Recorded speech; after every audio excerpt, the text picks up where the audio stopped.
ਪਹਾੜੀ ਪ੍ਰੋਗਰਾਮ ਚਨਾਰਾਂ ਦੀ ਛਾਂ ਵਿੱਚ ਖੁਸ਼ ਆਮਦੇਦ ਆਖਸੋਂ ਅੱਜ ਗੱਲ ਕਰਦੇ ਅਸੀਂ ਕਿ ਭਾਰਤ ਦੀ ਆਜ਼ਾਦੀ ਔਰ ਕਸ਼ਮੀਰੀਆਂ ਦਾ ਯੋਮ ਸਿਆਹ ਦਾ ਦਿਨ ਜਿਹੜਾ ਅੱਜ 15 ਅਗਸਤ को मनाया जुलदा 15 अगस्त 1947 को भारत सुन बरतानवी राज नाल आज़ादी हासिल की थी लेकिन इसी दौर विच कश्मीर दा मसला एक अलग और पेचीदा सूरत-हाल अख्तियार कर गया और कश्मीरी आवाम जिहड़ी अज दा दिन जिहड़ा 15 अगस्त दा दिन उसको योम सियाह दे तौर दा मना रही होंदी है।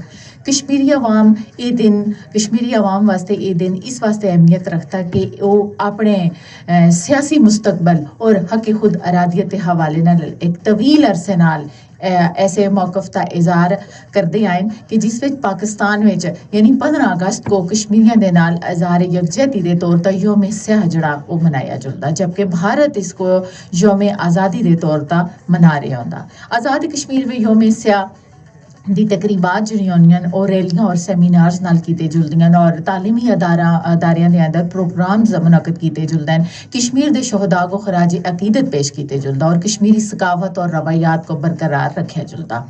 आवाम दा पुरअमन इजहार यकजहती कश्मीरियां दे नाल हमेशा तो हो रहा होंदा।